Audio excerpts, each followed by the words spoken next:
Ay, magandang gabi mga boss, mga kamping. Oy, marami naman tayo pagkakwento ngayon. Ay, salamat sa madagdag na subscriber, no? Unahin natin tong kay Atty. Christian Musod. Only option is to refile impeachment versus Duterte in February. Oh. Pakinggan natin siya, ha? Well, a framer of the 1987 Constitution believes the Supreme Court may have committed an overreach when it blocked the impeachment trial of Vice President Duterte. Attorney Christian Monsod says the impeachment is a political process and the High Court should only step in under exceptional circumstances. Monsod warns by delaying the process of accountability, the Supreme Court may end up causing more harm to the country. Since it is a political act, the Supreme Court should not get involved in it, except in exceptional cases. It is laden with too much power being assumed by the Supreme Court. And in fact, it is overreaching the power given to it by the Constitution under Article 8, Section 1, to determine if there's grave abuse of discretion. The Supreme Court seems not to be aware that this right of the people to question the betrayal of public trust and to make those who have betrayed public trust be removed from office. If the charges against the Vice President are true, right? If they are true, then she can do a lot more damage with the time that's given for her to stay in office. That it defeats the whole purpose of an impeachment. Monsod also weighs in on the possibility. Ang problema dito mga friend, maski ano sabihin ng mga magagaling na abogado nito, Christian Monsod, Atty. Carpio, yung Integrated Bar of the Philippines President Cayosa, maski na ano pang sabihin nila yan, tapos na yan. Hindi na ho yan. Bayad na eh. Ay, bayad na. Nakapag-desisyon na ho. Ang katas-tas-tas ang hukuman na majority vote 13-0. No? Hindi na ho pwedeng ibalik ang balik ang bayad. Ang desisyon ho ang ano lang ho to, milagro na yung 13 ho magtatalo-talo sa naging desisyon nila para baliktarin ang kanilang desisyon. Malabo pa po yan sa tubig sa kanal, sa tinta ng pusit. Malabo na po yan. Kaya tama sabi, the only option is maghintay ng Pebrero, 7 buwan pa, no? Pero yun nga, nakakatakot dyan, live.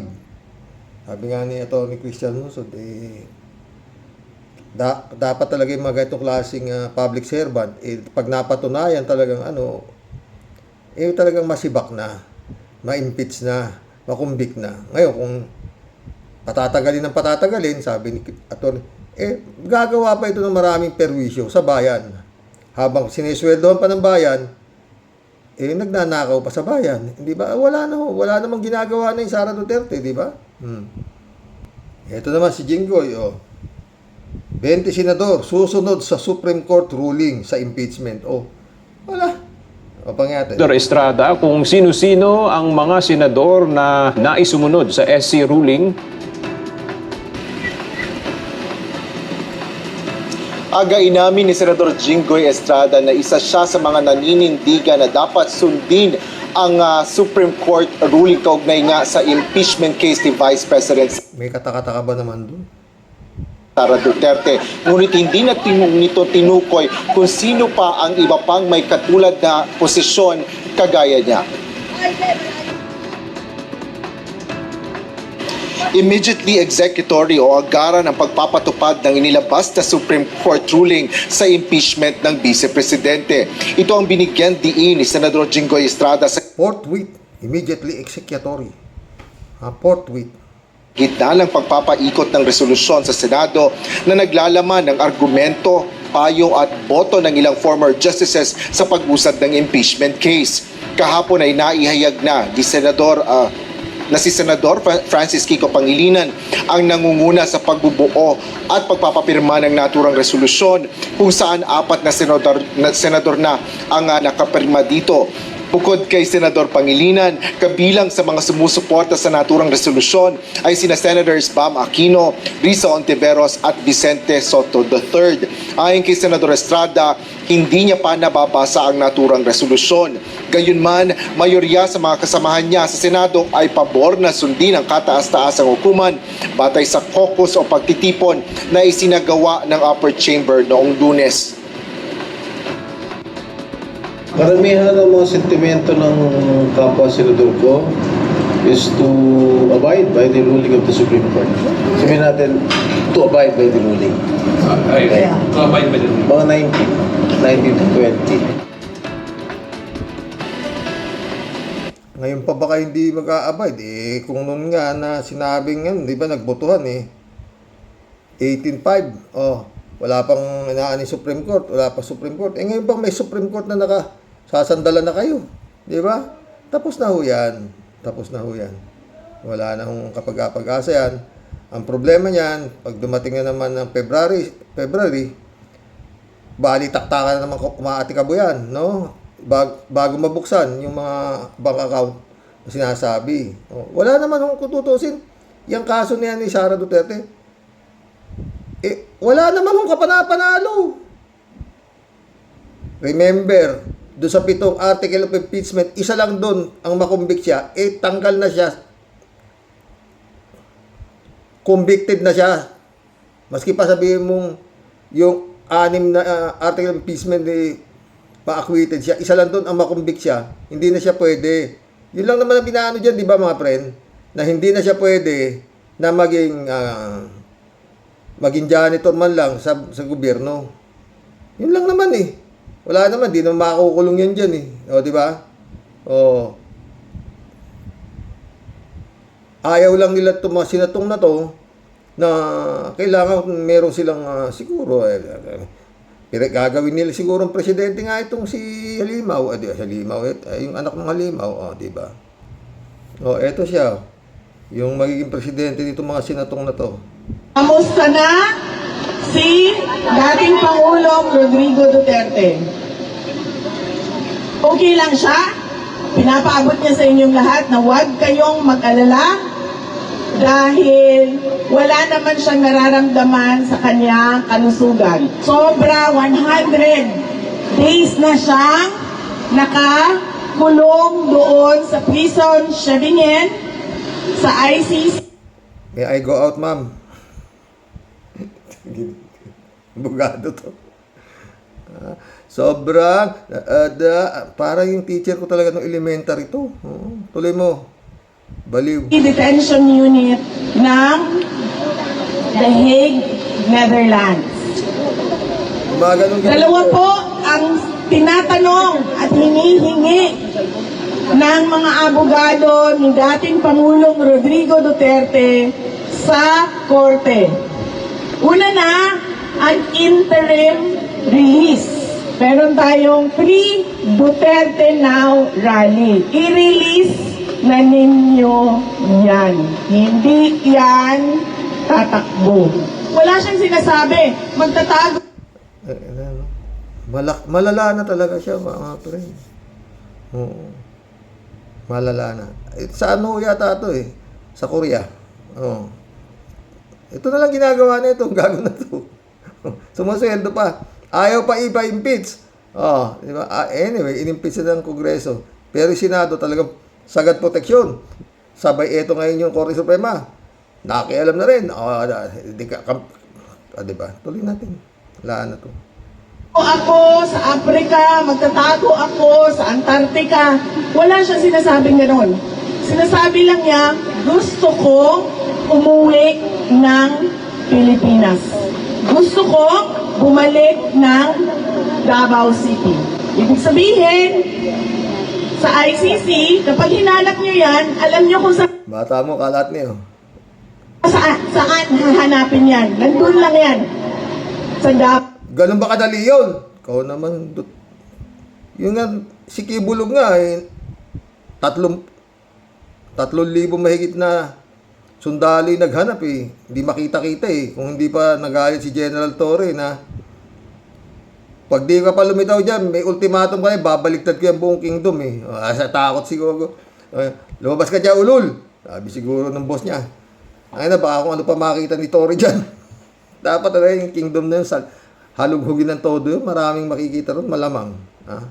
O, tuloy. Davao City. Hindi yan lalayas. Pangalawa, sinasabi doon, dapat hindi niya i-obstruct ang investigasyon o ang trial proceedings. Ang tagal na ng investigasyon, paulit-ulit sa sinasabi nilang mga krimen. Hindi pa siya Pangulo, naging Pangulo siya, hindi na siya naging Pangulo, nandyan pa rin yung witnesses na sinasabi nila. Ibig sabihin, hindi siya makikialam sa investigasyon. Ang problema nga, ma'am, hindi nga siya nasasampahan, ma'am, ng kaso dito, ma'am. Wala kang nagkakaso dito, ma'am, sa kanya, ma'am. Yung tatay mo, kaya sa ICC nagkaso, ma'am. Presidente, yun, Diyos ko. O sa trial man. Ang nakikita natin ay ang militarisasyon ng ating bayan. Ang pagpapasok ng mga Amerikano sa iba't ibang lugar. Nasa impeachment yung tatay niya, papalayain, biglang ang nakikita natin ay papapasok yung Amerikano. Alayo. Kaya ano to eh. Tontuwa si Atty. Claire dito eh. Oo, perate niya sinusupalpal tong baliw na to eh. Tuloy. Ating bansa. Ang paglalagay ng factory ng armas sa ating bansa. Kumiling ang Pilipinas sa Amerika. Saan mo gusto kumiling? Sa incheck. Yung tatay mo, pinapasok naman dito yung mga pogo. Buti nga to si Marcos eh. Nagawaan ng armas daw eh. Adi, maganda, di ba? Bakit? Di ba kung ba may gumagawa ng armas dito eh, makikigera na. Tanga-tanga nito talaga. Huh? Tuloy. Hindi tama yun. Tama. Kasi ang nakalagay sa ating konstitusyon ay Ganun siya. independent foreign policy. Meron tayong arbitral award. Sinasabi sa atin ang West Philippine Sea. Ang dapat natin gawin, dalhin yan doon sa Beijing. Pag-usapan natin ito. Amin ang West Philippine Sea. May arbitral award. Pagpagod na siya doon sa isang microphone, papasa niya ganyan siya. Pagpagod na, isa naman. Ganyan siya. Nakakatuwa ito. Pero talagang malala na ito, malamang. Oo. Arbitral ka ng arbitral, tanga. 6 na taon na po yung tatay mo. Tinapon sa basaruhan niya sinasabi mong arbitral. Tanga-tanga talaga to. Tanga. Ay! Oy, yung mga pumuproteksyon dito, senador, mag-isip naman kayo. Butangan na kayo. Hindi yung makikipaggirian ka doon sa dagat. Mga kababayan, ang lahat ng ginagawa natin ay para sa Diyos, sa bayan, at sa bawat pamilyang Pilipino. Syukran. Ayan. Pinasesweldo ng gobyerno to. Utangin na. Ano ba yan? Buwisit. Dito naman tayo kay Justice Remulla. DOJ hold press conference on missing Sabongeros case. Ngayon lang ito. Highly placed. May 8,248 views. Ano pa tawag dito? Anong terms natin dito? Embedded sa criminal organization. So, very rare to. I think it's the first time in Philippine history that we have something like this. Na meron talagang whistleblower sa acts ng isang criminal organization. And I think that we should appreciate the fact that he's coming. Hindi rin. Pangalawa na yan. Secretary Remulla. Yung whistleblower na ganyan. Ang unang-una dyan ng mga whistleblower, marami na nauna dyan. Hindi lang pangalawa eh. Pagaya Las Cañas, Motabato, yan mga whistleblower na matitibay, oo. Tsaka sino yung whistleblower na isa, yung nakalaya na, yung tinuro yung city NTA deal. Lumabas na, siya nagturo, siya pa nakakulong, di ba? Tuloy natin kay Secretary Remulla. Out bravely to do this. Napakahalaga ng kanyang pagtulong sa atin dito. Sir, balikan ko lang po. Parang si Las Cañas din at saka si Motabato, napakahalaga ng kanilang ginawang pagtestigo na itong si Digong, talagang ito ay ang mamamatay tao, ngunit dadapat subalit, ginago ng Senado. Pinaikot-ikot ng mga kampo ni Duterte. Kaya walang nangyari. Ang nangyari pa, nakakulong pa si De Lima, di ba? Tuloy. Doon po sa investigation natin at doon po sa mga reklamo kong nangyari, ano po specifically yung mga naging partisipasyon dito nga po si Mr. Ram? Siya yung ano niyan eh. Siya ang may-ari siya ang main player sa Isabong eh. Siya ang main player dyan, siya ang amo ni Totoy or Dondon. Pera niya pinababayad para sa trabaho na ginagawa ng mga kontraktor na pulis. Kaya ang mahalaga talaga dito ay malitis to. Trial talaga ang mahalaga dito. Magkaroon na ng trial to on the merits. Kasi nga, kahit sa kasaysayan ng ibang bansa, pag criminal organization, napakahirap po ipatunayan ang mga krimen na ginawa at ginanap na Totoo yan, mga pre. Mga criminal organization, kagaya ng Davao Mafia. Diba? Nakakulong na yung ulo, yung miyembro, senador pa. Number 1 pa, tsaka number 3 senador. Lalo na pag pinag-uusapan natin yung number 1 sa organization. Kaya ang mahalaga talaga ay we make the most of the testimony of Dondon. Sabi ko nga, madalang yung ganitong highly placed source, embedded, tsaka talagang malalim ang involvement na lumabas para sabihin ang lahat. Very rare. Parang si Motabato saka si Las Cañas, malalim, napakalalim ng involvement nila sa Davao Mafia, sa death squad ng Davao, no? Napakalalim. Ilang taon ba naman si Las Cañas at Motabato? At ang mabigat dito, kila Las Cañas at Motabato, Secretary Remulla, aminado sila sa dami ng kanilang napatay. Kinachap-chap nila. Sabi nga ni Motabato, pinachap-chap, pinapakain, nilulubog sa dagat, doon sa kung saan-saan, nilalagyan nila ng bato, binibiyak nilang ganyan.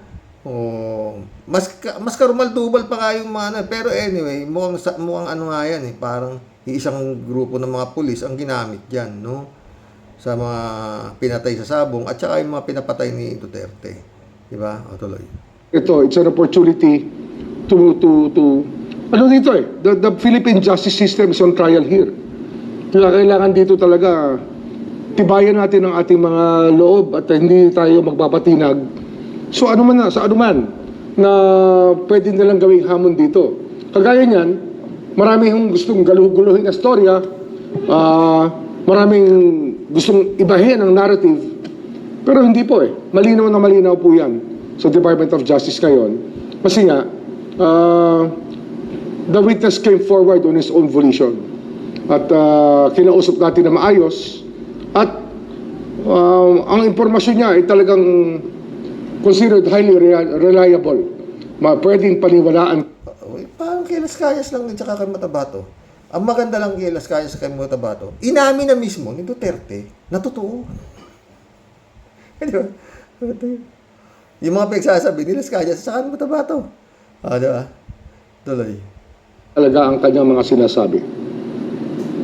Sir, also from PNC. Sir, si Elakim Panzon po yung siya po yung sinasabi before na maging valid witness na? Yes, siya yun.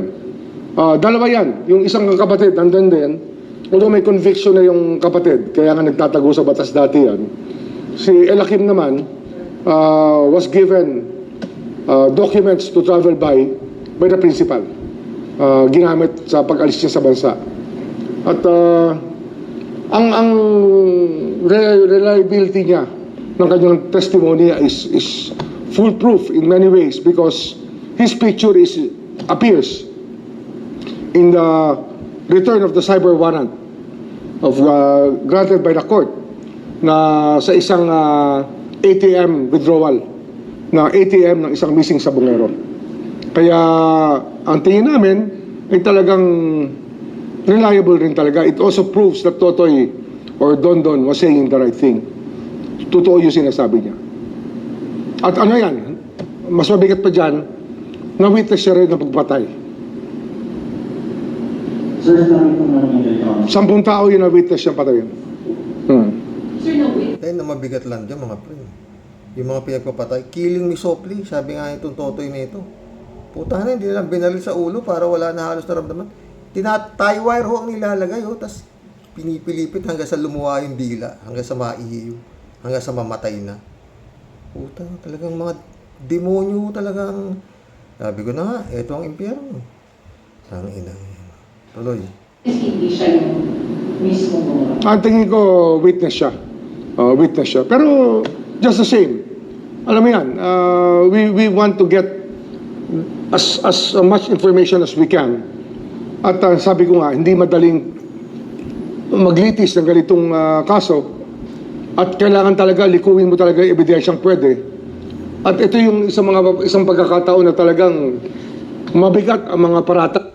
Teka, sekretaryo. Huwag naman masyado. Pagka sapat na naman na para sampahan mo ng... Pero anyway, may balita na sinampahan na yata ng kaso to si Atong Ang, no? At ayon sa salita ni Secretary Remulla, dadaan ho sa butas ng karayom itong si Atong Ang nito, no? Ang problema, baka parang maging bantag to. Hindi naman hutang nga si Atong Ang na magpahuli lang ng ganon-ganon. Di ba? Trilyonaryo yan, halos trilyonaryo na yan eh. O, di ba? At alam niya sa sarili niya. Hindi naman siya tanga na imposible siyang hindi mabigyan ng warrant of arrest. Kasi once na nagkaroon ng probable cause, itong isasampa sa kanya, sinasabi na nga ni Justice Remulla mismo na malakas, tala, o di para sinasabi na talagang ikaw maghanda-handa ka na kung saan ka pupunta. Tuloy. Kasi mabigat ang kwento ng taong naroon sa paggaganap ng krimen. Ginaganap yung krimen sa harap niya. At marahil kasama siya ron. Kasama siya. Pero yun ang ating nakuhang testigo, kaya talagang nagpapasalamat din kami na merong nakikiisa sa ating gobyerno para sa bagay na ito. Ganyan din sila Matabato eh. Tinatanong sila kung nakita nila mismo si Duterte ang pumatay. Oo, sabi niya. Oh, kung paano. Tinasabi nila, nakita nila mismo si Duterte ang pumapatay. O, di ba? Doon sa taong pinapapatay, pakukuha sa kanila, pag dinala nila kay Duterte, patay na kay Duterte. O, yun din ang testimonya nila Matabato. Di ba? Tuloy. Sir, kasama na po ba yung statement ni Elakim Palilongan po sa reklamo na niya? Na-file ba? Nakasama raw, kasama. Hindi kasi ako kasama sa sa prosecution panel, hindi naman ako kasama dyan eh. Ang naging trabaho ko rito is to coordinate everything together with the PNP Chief Torre, who started this way back in March, I think. Parang March kami nagsimula dito. Kasama na rin po ba siya nandun siya inireklamo? Siya at si Jose Palilongan? Kasama siguro sa statement nila yan, so i-interpret yan, so malamang kasama sila ron. Sir, nagsabi mo yung counsel ni Atong Ang na Palilongan Brothers na po ang mastermind sa reaction mo, sir? Natural for them to concoct their stories. Yung talaga, gawain talaga ng ng mga abogado. Di ba? Sabi ko nga, ang kalaban namin dito, the best lawyers money can buy. Pera-pera lang yan sa kanila. Palagi ko naman, Josh Remulla sa ganyang klaseng kaso. Maski na sintalino sa tanas ng lawyer mo eh. Imposible makalusot na yan. Diba mga boss? Yan lang yun. Maski pa best lawyer money can buy. Paano lulusot yung ganyang klaseng kaso? Sayo sa bungan. Ikaw ang boss ni Totoy. Ikaw ang ano. Alam nga namang. Tapos tuturo niya si Totoy daw ang mastermind. Walang ganun. Magulab na tayo mga boss. Basta yan lang masasabi natin dyan mga friend. Pag itong si Atong Ang nakalaya na naman pagdating ng warrant of arrest, alam na this. Lukuhan na naman to. Si Bantag nga, di mauli-uli hanggang sa ngayon. Ewan. David Ali Mendoza, shout out. Good evening po, Karox. Ang gulo po talaga ng bansa natin. Simula nang naging presidente, yung halimaw ng Davao. Talagang grabing gulo. Sagot si 3JCO po. Siya kasi ang nagpasimula ng pagmumura sa TV. Walang pakundangan kung magsalita, walang filter, walang takot, walang accountability, bulgar, pro-China, at karumaldumal ang criminal mind, which is talagang pinapalakpakan pa ng tinatawanan ng mga taong unbelievable. Totoo. Ganong katanga ng tao ang Pilipino ng mga gunggong. Romeo Kalusa, shout out. Dapat lahat ng senador bitayin, pati SC, isama na rin. Kami ang gagawa ng rule of law. Wala, may pinuno eh. Sheila Pakatang, shout out. Jigs Kapukaw, shout out. Talagang malabo yan. Talagang malabo yan, sir. Dapat noon pa sila nagpursige nung wala pa ang desisyon ng Korte Suprema. Tama yung sinasabi ni Lacson. Sundin na lang ang desisyon ng Korte Suprema. Parang referee kasi ang Korte. Parang referee kasi ang Korte Suprema. Kapag nagdesisyon na yan, tama man o mali, paninindigan na nila yan. Kaya better luck next time na lang. See you in February. Yun na lang yun, Jigs. Si Ted, shout out Ted. Referring mandaraya at magulang. Sinabi mo pa. Sumagot ulit si Jigs. Ganun talaga, nasa posisyon. Tapos nasa posisyon ka, yamado ka. Tapos dami mo pa tropa. Tiyak na ang panalo. Diba? Yun nga. Mary Chat, shout out. Basta, alam mo ba, yung ama mo, ang mukhang unggoy. Hindi niya alam. Tingin niya sa ama niya, ano eh. Guwapo. Mundo Cheng. Ito naman si Remulla. Nag-aambisyon pang maging ombudsman. Sa DOJ, wala pang natatapos. Sinabi niyang alam na dis. Kung saan si Bantag, wala pa din aksyon. Si Atong Ang,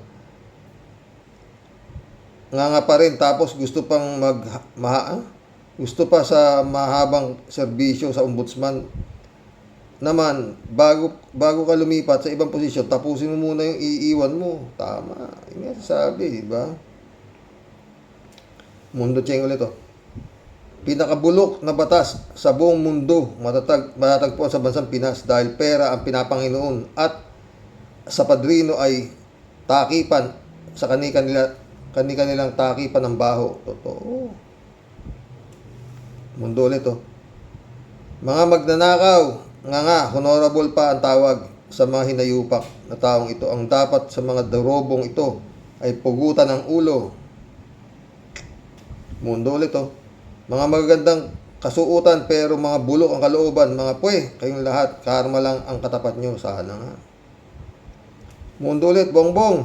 Madala ka na kay Remulla, isip-isip pag may oras, PBBM. Patay.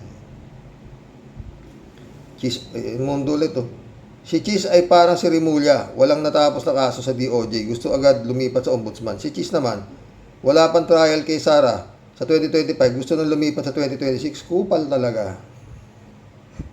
Ulo-ulo. Batang Blumentritt. Mundo ulit Pogi ng apo mo, pre. Manang-mana sa'yo. Totoo ba yun, pre? Apo ko yun. Nung sumagot naman to, si 3J Shop, ay, oo nga, Sir Rox, pogi ng apo mo. Buti lang, di mana sa... Ikaw talaga! Peace tayo, Sir Rox. Siyempre, tandaan na, ikaw talaga, 3J Shop, Mundo ulit Para wala na sakit ng ulo sa ating bansa, itumba na lang 3 magkakapatid na baliw tapos na ang problema ng bayan. Paano nga tutumba yung mga hype na yan? Mundo ulit to. Dapat karaoke pag nahuli, ipasok sa munti para warak na ang mga bunganga niyan, sabog ng mga puwet niyan. Laway lang ang padulas. Naku, hindi. Hindi, wala. Hanggang ngayon nga, wala pa yung Secretary Remulla, wala pa bang probable cause? Hindi pa ba ini-issue ng tong si Pulong tsaka to si para sumagot sa mga kaso sinampan ni Trillanes? Kailan pa yan? Ang pating mundo ulit Akala ni Cheese, papaniwala pa niya ang taong bayan sa masyadong bilib sa sarili itong si hambog na gagong ito.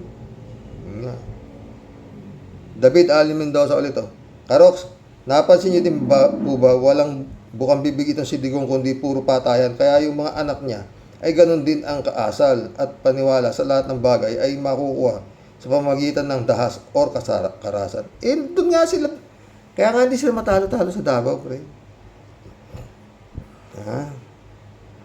Kung ayaw niyo ko, di bigpit ko kayo. David ulit Karox, doon naman po tayo sa mga missing sa Bungeros. Mukhang yung maliliit na isda na naman po ang makakasuhan. Paano na yung pinaka-mastermind? Ayun, makakasuhan na raw, David. O nag-utos para patayin yung mga sabungero. Para din yung war on drugs ni Digong. Puro maliliit sa drugs pusher o user lang ang nahuli o napatay. Pero yung mga drug lord, nakakalaya pa din at di nasampahan ng kaso. Diba? Paano yung drug lord?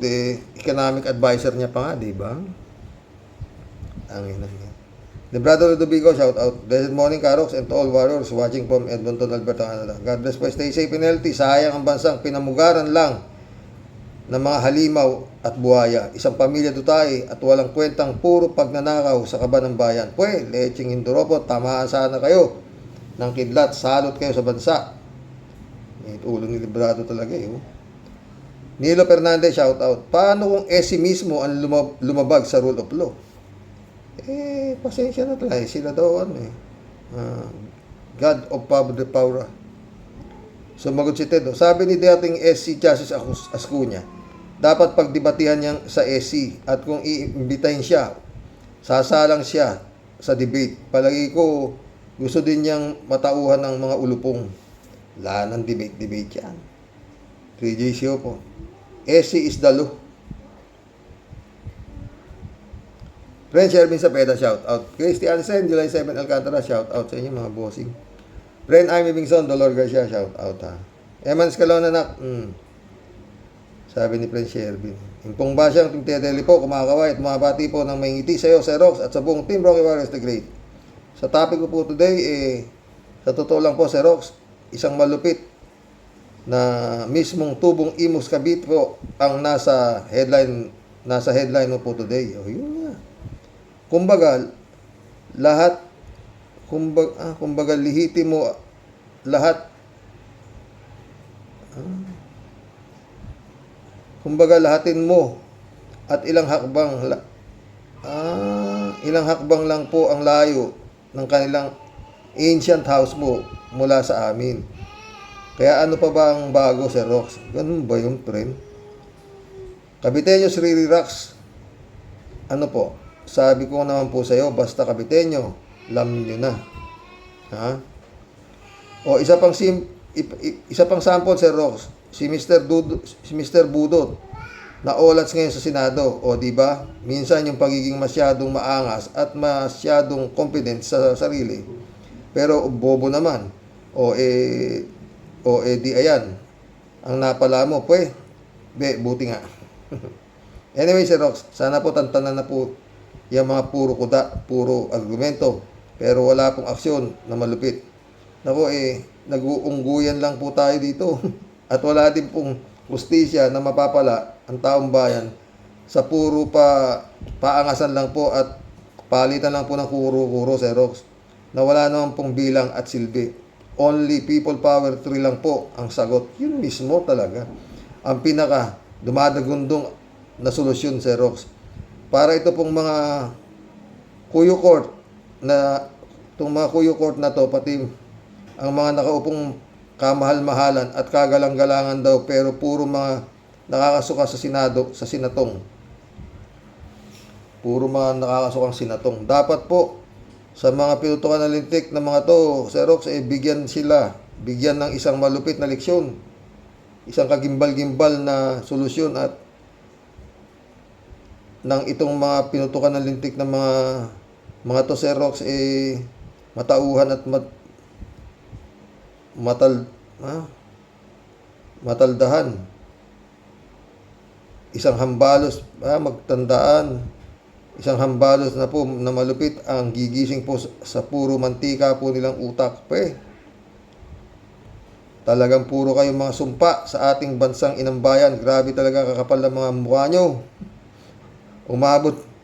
Umabot ng talampakan ang pagkamanhid nyo. Yun nga eh. Hoy, mga demonyo, impactum satanesum na puro kahari ng kadiliman. Matakot naman kayo sa Diyos na mga pinutukan kayo ng lintik, na mga yawa kayo. Anong Diyos? Diyos nga nila pero eh.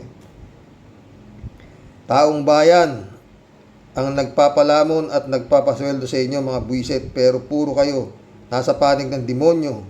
Karmang malupit ang nag-iintay sa inyo dahil wala kayong Diyos, kundi puro kwarta at kutakot na kwarta. Walang sawa sa amoy ng pera, mga mga leche, sana kayo yung andun. Sana kayo yung nandun sang baha na pinutukan kayo ng lintik, hindi yung mga pobreng sisinghap-singhap nating mga kababayan. Mga buwisit, mga leche, kinam. Ingit ulo tiya deli, kailangan mo na naman ng lusartan, Pinag-uusapan ngayon, mga friend, yung putang ina. Blood control, putang ina. Ted, shout out, sabi. Sa palagay ko, Roque, nang magsulat ng 92 pages si Marvic Leonen tungkol sa bagong ruling impeachment, si Sara ay hindi nang galing mismo sa sarili niyang pag-iisip. Meron akong nararamdaman. Tiwala ako sa kanya alang-alang na siya ay appointed na yumaong Presidente Pinoy Aquino. Malamang lahat ng naisulat doon ay dikta ng 12 hukom ng Suprema na nakukubawawa ng espiritu ni Duterte. Ang ayon ako sa iyan, pre. Yung sinasabi ni Bato na banal na espiritu pero ng demonyo. Ang sinasabi ni Leonin ay pagmamalabis sa nakasulat sa ating konstitusyon pagkat binago niya ang minagaling na ruling ng mga sumulat sa 1987 Constitution tulad ng dating Supreme Court Justice Adolf Ascuna at iba pa. Si Ascuna din pala ang nagsulat ng 4th tweet sa Constitution, kaya si Escudero sa SC ay walang muka para antalahin ito. Totoo yan, Ted. Elizabeth Iscareo, good evening, Sir Rox. Yan ang hirap sa naging desisyon ng SC. Naging desisyon ng SC na yan sa pagbasura ng impeachment si Sara. Kasi daw unconstitutional daw. Yung mga senador yan, di yan para sa bayan. Halos pro Duterte man dyan. Kaya tuloy ang pagbasura dyan. Siyempre, takot sila at bayad na nga ang mga yan. Your guest is as good as mine. Elizabeth Iscareo ulit. Mas lalong naging magulo talaga ang kalagayan ng kaso ni Sara. Kasi ang mga eksperto na justice mismo ang nagsasabi na mali ang ginawa desisyon ng Korte Suprema. Lusot nga naman ang mga senador na pro Duterte dyan. Kasi nga, dyan sa desisyon ng SC, wala din yan, mababasura yan. Di ba, Sir Rox? Sinabi mo ba? Tsaka ano na yan eh. Talagang mag-aantay na lang nga daw ng Pebrero. Kaya kung dating ng Pebrero, talagang wala magugulo yan. Sa importante lang talaga, maski paano mabuksan, umpisahan yung impeachment trial na yan, maski na sa Pebrero pa. Walang problema kung nailathala na lahat yung ebidensya ng prosecution, at saka nitong depensa, saka sila magdesisyon itong mga abnormal na senador na to. Maski naman pakita mong ebidensya sa mga iupak na yan, Alam mo, maski paano si Kimo, hindi siya plastic. Naamin niya, mula ulo hanggang paa, na siya himod puwet kay Duterte. At maski sunugin niyo siya, Duterte ang amoy niya. Pero yung iba dyan, naknang putang ina. Ayaw pang umaming, maski sunugin sila, amoy Duterte rin sila, di ba? Pero, di ba? Sabi nga nito si Jinggoy, 20 na sila na magbabasura. Nitong, wala na yun. Baka nga dismissive pa ng putang ina, Senado yan. Kaso na yun, wala na. Putang ina. Ang dami kasing sasabit dyan. Mga mabibigat na official pa, diba yung last, yung sa pasang bilis, yung ba yun? Yung kumuha ng pera, pinasa nung kalimutan ko, 2 yun eh. Hindi nga nasalang sa Quadcom yun eh, dahil hinarang ng dito na ikayan. Kami na bahala mag-imbestiga dyan. Hindi nasalang. Ba? Ang ina. Ay. Di sabi ito dito. Kasuhan na lang Supreme Court. Kasuhan sa ombudsman. Yang Sara na yan. Total, mapapalitan na yung tao ni Digong dyan. Dyan na lang kasuhan. At dapat makita ng taong bayan ito na makakulong siya at tanggalin ang sungay ng demonyang babaeng to. Nga, kailangan magaling ang Excellency, baka naman pakikinig mo nung baka mabulungan ka na naman dyan, mailagay mo na naman dyan, palpak, kagaya nung nilagay mo dyan sa PCSO ba yan? Utusan lang pala ni Atong Ang yan, taga-ayos lang pala. Judge. Kita yung sindikato na ito, lupit no? Mga judge. Putang ina, mga dadaan ka talaga sa buti na lang naipadampot talaga ni PBBM tong si Digong. Pero yun, hindi natin, baka mabayaran pa doon. Hindi natin alam, tao lang din yung mga yun eh. Baka, kaano ba talaga? Ang katapat mo. Pero masisira ho sila, malang hindi natanggap. Pero sabi nga ni Kupalman, confident siya na 100% na maiuwi niya raw si Duterte. Thank you na. Ay. Elizabeth Iscaro ulit. Taong bayan lang dapat kumilos para mapatalisik itong mga Duterte sa ating bansa. Itapon sila sa China o North Korea. Doon sila babagay. Yun nga eh. Taong bayan. Kalat ni Baya, shout out. Michelle Edwin, Mike, shout out my friend. Pastor Jun Lagon, shout out.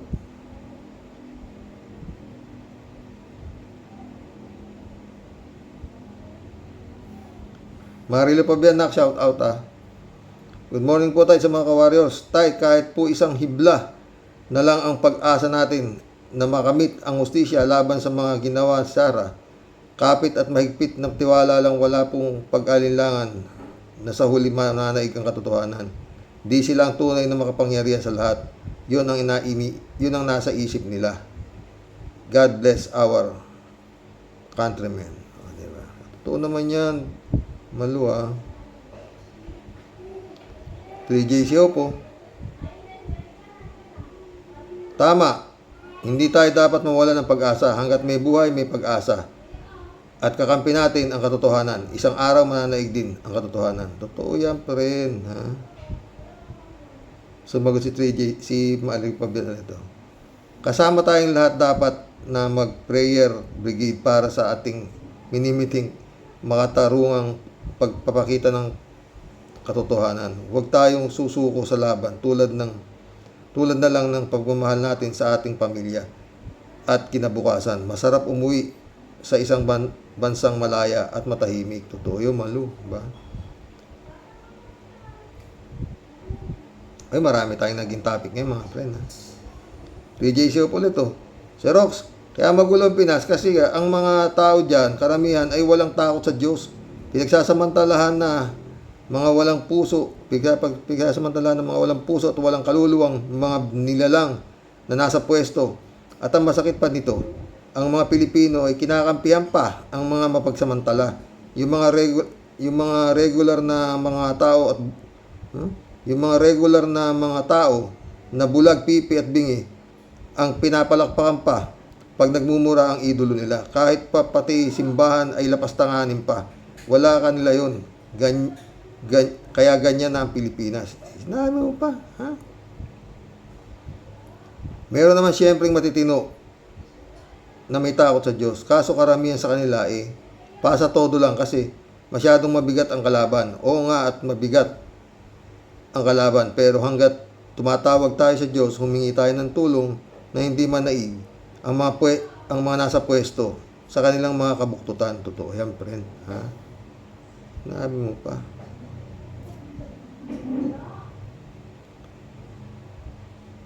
J Shop ulit, oh.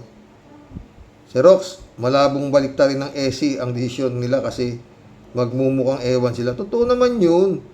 Alam ng SC, ang kanilang ginawa ay mali, pero go pa rin sila. Alang-alang sa kay Sara Jing, may motion to reconsider. Di ko alam kung sino ba ang nag-move ng motion, kaya di dapat i-dismiss. Ang impeachment hanggat hindi pa nasasagot ng SC ang motion natin. Mary Lebron, shout out.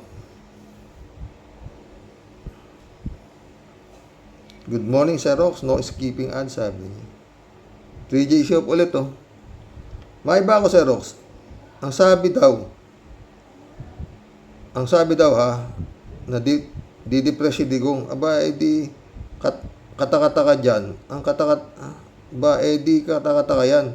Ilang buwan na siya sa ICC, 4 to 5 months na. Aba, talagang madidepress nga siya kahit pa sabihing maganda ang kulungan niya at complete sa doktor, masarap ang pagkain, pero ang lahat ng yan ay kabayaran sa mga kawalangyang ginawa niya sa taong pinapatay niya. Tignan mo na lang ang magsalita parang siya ang hari. Walang takot sa Diyos kasi nga wala silang Diyos, pero di natutulog ang Diyos. At isang araw na lang magigising si Digong na wala na siyang kapangyarihan kahit pa marami silang pera. Totoo yan, 3J Show,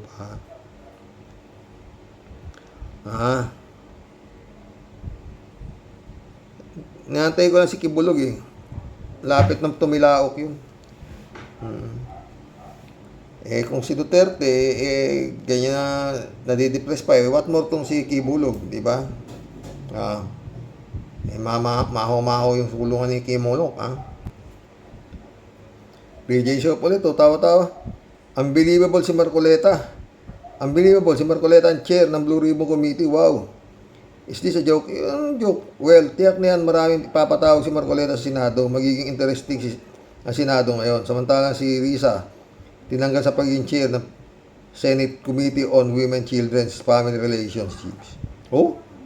And Gender Equality. Talagang garapal, sa dilang garapal, ang mga move ni Quezon. Ganun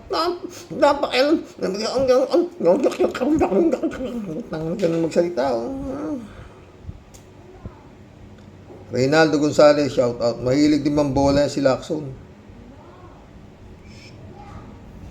Jan Dimango, my friend, shout out, Boyong Kong Balong, long time no talk tayo, buto.